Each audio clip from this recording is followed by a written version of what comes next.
Alhamdulillah, segala puji dan syukur kehadirat Allah subhanahu wa ta'ala.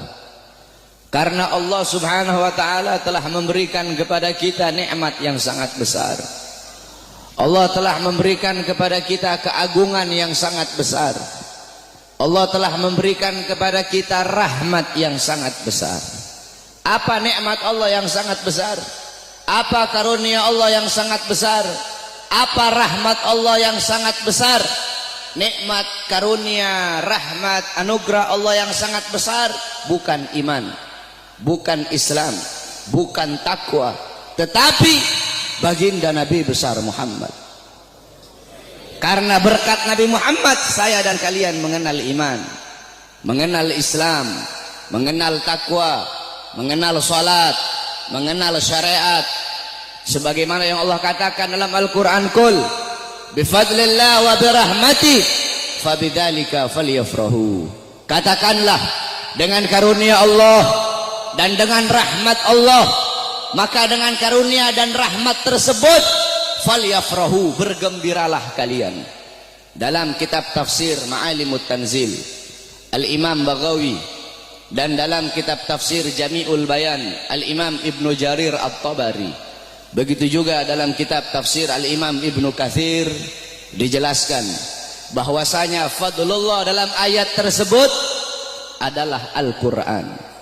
Sedangkan Sayyidina Abbas menafsirkan fadlullah dalam ayat tersebut adalah ilmu. Maka dengan adanya karunia Allah yaitu Al-Quran dan ilmu, dan dengan adanya rahmat Allah, siapa rahmat Allah?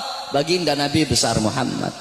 Maka dengan adanya karunia dan rahmat tersebut falyafrahu, bergembiralah kalian semua, senanglah kalian semua dengan adanya anugerah dan rahmat Allah. Duduknya kita di sini sebagai bukti kegembiraan kita dengan adanya baginda Nabi besar Muhammad sallallahu alaihi wasallam. Beliau nikmat yang begitu besar, beliau rahmat Allah yang sangat besar untuk kita semua, dan Allah jadikan kita sebagai umatnya beliau. Allah jadikan kita sebagai umatnya Nabi Muhammad, umat yang terbaik, umat yang paling mulia, umat yang paling agung, umat yang kelak di yaumil qiyamah akan menjadi pemimpin daripada seluruh seluruh umat dari zaman Nabi Adam hingga akhir zaman. Umat yang dimana akan berdiri di posisi paling depan membawa benderanya baginda Nabi besar Muhammad. Umat yang sangat dibangga-banggakan oleh Nabi Muhammad. Umat yang dimana para nabi-nabi dan rasul terdahulu mereka iri kepada kita sebagai umat Nabi Muhammad. Saudara-saudara, para ulama-ulama salaf kita itu kalau dengar azan mereka pasti meletakkan kedua jempolnya ini di langit-langit. Mereka letakkan di langit-langit, kemudian mereka usap di kelopak mata mereka sambil berkata marhaban bihabibi wa qurrati aini. Kenapa saudara-saudara? Dulu Nabi Adam alaihissalam itu selalu dibuntuti oleh malaikat. Kemanapun Nabi Adam pergi diikuti oleh malaikat.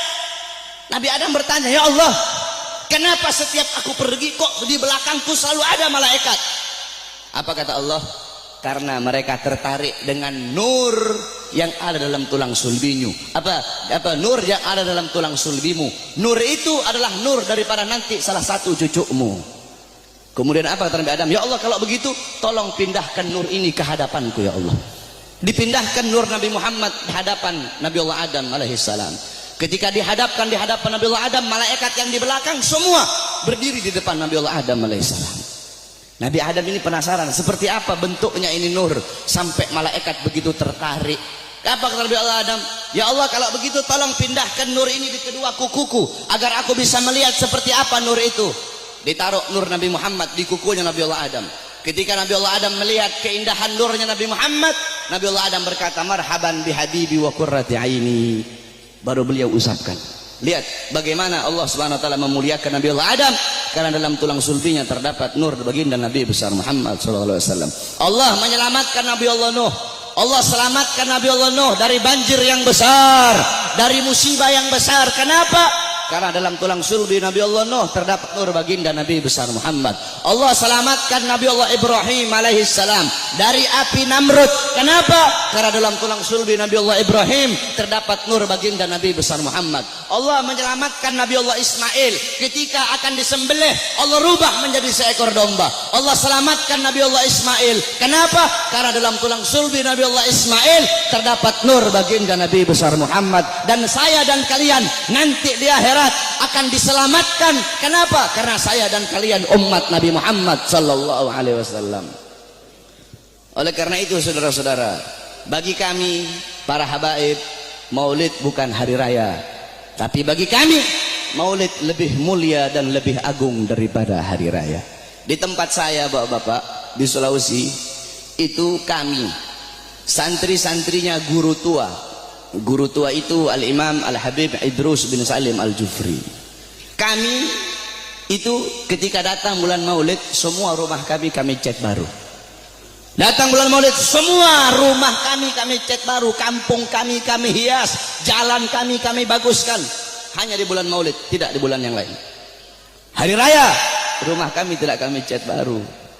17 Agustus, rumah kami tidak kami cat baru. Maulid, rumah kami cat baru. Kenapa?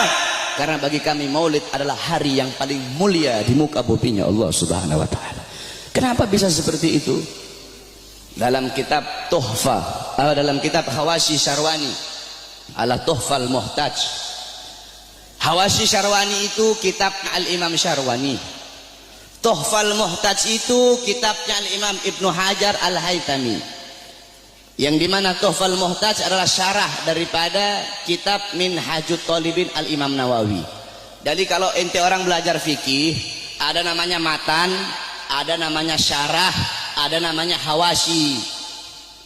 Matan itu isi, syarah itu penjelasan daripada matan, hawashi penjelasan lebih rinci daripada syarah. Jadi matan diberi syarah, syarah diberi hawashi. Matannya itu Minhajut Talibin Imam Nawawi, disyarahkan oleh Imam Ibnu Hajar Al-Haytami, yaitu Tuhfal Muhtaj, syarah Minhaj. Tuhfal Muhtaj kemudian dijelaskan lagi oleh Al-Imam Syarwani yang diberi nama Hawashi Syarwani. Dalam kitab Hawashi Syarwani dijelaskan bahwasanya inna afdhalal layali, sesungguhnya paling mulianya malam itu, paling utamanya malam itu, yaitu malam kelahiran baginda Nabi besar Muhammad. Setelah malam kelahiran Nabi baru malam Lailatul Qadar. Setelah malam Lailatul Qadar baru malam Isra. Setelah malam Isra setelah malam Lailatul Qadar malam Jumat. Setelah malam Jumat baru malam Isra. Kenapa malam kelahiran Nabi menjadi malam yang paling mulia? Kenapa malam kelahiran Nabi menjadi malam yang paling agung? As-Sayyid Al-Habib Muhammad bin Alwi Al-Maliki, beliau mengutip perkataan daripada Al-Imam Haramain Sayyid Amin Qutbi. Beliau berkata, Sayyid Amin Qutbi berkata, ya Lailatul Itsnain, madza safahat, wahai malam Senin, apa yang telah menyapamu? Wahai malam Senin, apa yang telah menyapamu? Kau begitu mulia, kau begitu agung, engkau begitu wangi, wahai malam Senin. Berawal hari-hari yang mulia dalam Islam, semua berawal darimu. Adanya Idul Fitri, adanya Idul Adha, adanya Ramadan, adanya Rajab, adanya Fathul Makkah, adanya kemenangan Perang Badar, adanya Lailatul Qadar, adanya hari Jumat, adanya malam Jumat, adanya 10 Muharram, semua berawal darimu wahai malam Senin. Kenapa? Karena pada malam Senin itu lahir baginda Nabi besar Muhammad sallallahu alaihi wasallam, sehingga malam kelahiran Nabi menjadi malam yang paling mulia di muka bumi. Kenapa? Karena kalau tidak ada kelahiran Nabi, tidak akan ada Idul Fitri, tidak akan ada Idul Adha, tidak akan ada iman, tidak akan ada Islam. Makanya sampai begitu Allah memuliakan kelahiran Nabi Muhammad, karena begitu Allah ini memuliakan kelahiran Nabi, sampai-sampai orang yang meninggal dalam keadaan kafir, akan tetapi karena dia gembira dengan kelahiran Nabi, Allah ringankan azabnya dalam neraka. Dalam kitab Tafsir Bidayah wan Nihayah, Al-Imam Ibnu Katsir, beliau meriwayatkan bahwasanya Sayyidina Abbas bin Abdul Muthalib pernah bermimpi berjumpa dengan Abu Lahab. Dalam mimpinya Sayyidina Abbas bin Abdul Muthalib bermimpi Abu Lahab sedang disiksa dalam neraka. Akan tetapi setiap hari Senin, azab dan siksanya Abu Lahab dihentikan dan Allah gantikan dengan rahmat. Dari jari-jari Abu Lahab itu bisa keluar air sehingga dia bisa minum dari air tersebut. Maka Sayyidina Abbas pun bertanya, wahai Abu Lahab, kenapa setiap hari Senin Allah angkat azab dan siksamu, dari jari-jarimu bisa keluar air? Kenapa hanya di hari Senin, tidak di hari-hari yang lain?